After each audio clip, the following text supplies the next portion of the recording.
back, Smile Jammers. April is Parkinson's Disease Awareness Month.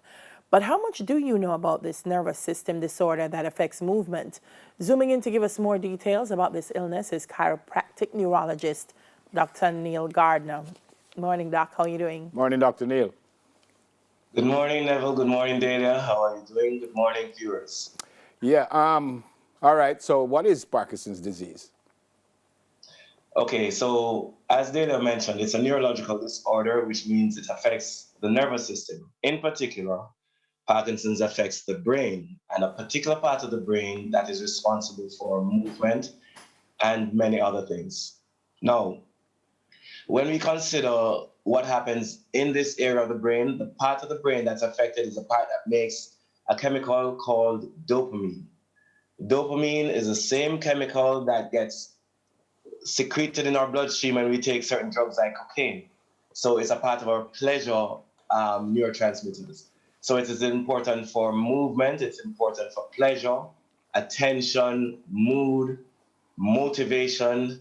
You know, some people just sit around and want to do nothing all day.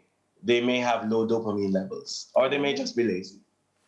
Well, Parkinson's disease is it follows the symptoms that you will expect to happen when the chemical that's responsible for all those important things get either stopped being produced or is reduced in its amount of production. So many persons are kind of curious to know what Parkinson's might look like. Well, Parkinson's disease has many different types of symptoms. The most hallmark of all these symptoms is the presence of a tremor, which is when you have the trembling of a limb. Usually it begins with one limb, usually the dominant side. So if you're right-handed, usually it starts with your right hand. And it's not every type of tremor that one would say if you are having a tremor, it means Parkinson's. If you have a tremor when your hand is just resting on your lap, or the tremor exists when your hand is sitting on a table, when you're doing nothing basically, when the hand is at rest, that is the type of tremor that is associated with Parkinson's disease. Any other type of tremor, let's say you're writing and then while you're writing, your hand is shaking, or you're holding onto a microphone, and when you're holding the mic, your hand is shaking. Those are not necessarily indicative of Parkinson's. The hallmark tremor is when the hand is at rest. All right. Let's talk a little bit, therefore, about risk factors, Doc. Who is most at risk, or what are, I guess, some of the lifestyle habits that will put you most at risk for having Parkinson's disease? Well, it's the interesting thing about Parkinson's is that no one exactly knows the cause of Parkinson's, but certain exposures, like certain chemical exposures, are associated with it. So if you work a lot around chemicals like herbicides and pesticides, there's a strong link to those types of toxins with Parkinson's.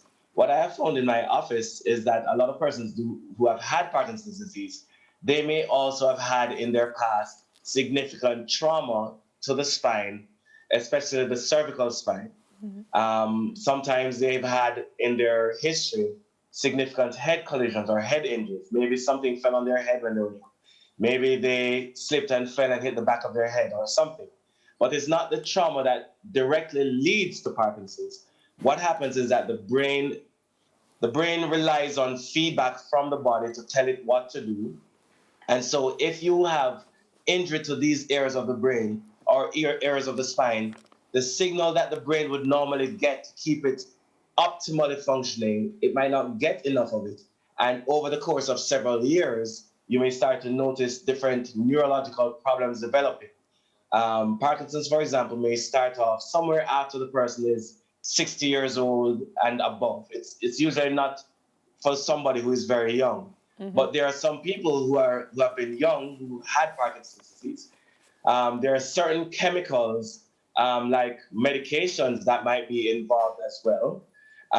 There are some people who are on different, whether it is antidepressive medications or sedatives or some other types of medications that may, in the long term, increase your risk of developing Parkinson's. Yep. But Doctor- the real cause is not yet known. Yeah, Dr. Neil, and I was reading before this, and I'm sure you'll correct me if I'm wrong, because even though you said, and I understand that it's a brain disorder, a lot of people who have Parkinson's are still very lucid and, them still know what is going on and stuff like that. So I was a little confused, because if it's a brain disorder, then you're supposed to kind of don't know what's going on and stuff. But it seems like some of these people still are right, in a sense. Well, that's a very, very good point, because most people assume that the brain is only responsible for cognition, which is our ability to think and reason and interact and communicate. But the brain is in charge of almost every single function of our body. We hear the notion all the time that we only use 10% of our brain or some low number like that. But that would be a tremendous waste of space to only use 10%. In fact, whatever parts of our brain we do not use, we actually prune away and get rid of. And that's why a newborn baby can learn new languages, pick up new skills much easier than an adult, because if you didn't learn those ways of moving your tongue and moving your lips and so on by that part of the brain that's responsible for that, then as you get older, your body just prunes it away and those pathways die off and you'll never have them again. And so even if you were to learn a language, you will never sound like a native. Right. And so the brain is responsible for more than just cognition. And one of those things it's responsible for is movement. And they're two completely different parts of the brain. Right. Yeah. Right. It starts slowly and then it increases gradually, Doc. Is it Yes. something that you can, I guess, slow down the development of, slow down how quickly it progresses once there are early onset signs? What can you do? Okay, so that's a lovely question, because a lot of persons wait until the symptoms get out of control. The hallmark about Parkinson's is slowing down. That's a basic thought I want everyone to have. Everything is slowing down. Your movements are getting slower, and that's why you tremor. In fact, the faster your brain works is the more steady you can keep your body parts. If your brain is slowing down, then let's say you're trying to keep your hand steady. If your brain slows down, if your hand is moving, by the time it moves a little bit, your brain should be able to pick up that it has moved and bring it back to where it was. But if your brain is moving slowly, the movement will be too great. And then when you move it in the other direction, it will overshoot and it'll be too great. And you'll find that you'll be doing something like this. But when your brain is working faster, then it corrects quicker until it settles down at no apparent movement. So when we look at it, there are many things that people can do, and I'll just mention some things nutritionally. Medical marijuana is one thing that, as I've been looking into it, has significant benefits, especially in the early stages of Alzheimer's. Not Alzheimer's, sorry, Parkinson's. Alzheimer's as well, but Parkinson's is as we were discussing.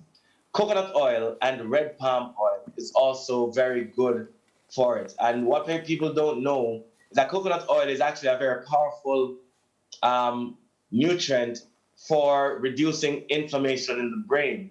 So if people are having Alzheimer's disease or dementia or Parkinson's, and you give them coconut oil can actually help them. We're talking about like 2 tablespoons 3 or 4 times a day. Yeah. So that much is what we're talking about. You don't even have to drink it directly. You could just pour it into the meal, mix it up into a cereal or something, and have them eat it with that. Yep. Turmeric, which you're good at, which we have a lot of, is also good at those things. Yep. Final question from me, Dr. Neil. Is it fatal? The good thing about Parkinson's disease is that it's not necessarily a life-limiting disease as is Alzheimer's, but it makes living very difficult. And in end-stage Parkinson's, dementia can sometimes develop as well. So it can cause other problems. It can cause other problems. Right, because if you're at risk of developing one brain disorder, you're also at risk of developing another brain disorder. So you may have another disorder that comes on later on that can shorten your lifespan. But Parkinson's itself doesn't necessarily kill you. All right. Good to see you, sir. All the best, and God bless you and the family. Pleasure is mine. Yeah, man. Stay safe. Dr. Neil Gardner. By the way, outstanding athlete at high school. Maybe still outstanding athlete, but him kind of get a little old, But outstanding athlete at high school and did amazingly at Boys I Champs. get quite a guess. Yeah, Dr. Neil Gardner, chiropractic neurologist. So there he is. You remember Champs still? After the break, we discover. You still remember Champs? My days, yeah. These athletes are different from how we were back in our day. Yeah, man. Good to see you, my friend. All right, after the break, we discover a new side to sport administrator. He's the general manager at the Harborview Football Club, former national youth player, outstanding administrator, and he's also a broadcaster, and he's my good friend. Daily will speak with Clyde Giordini when we come back.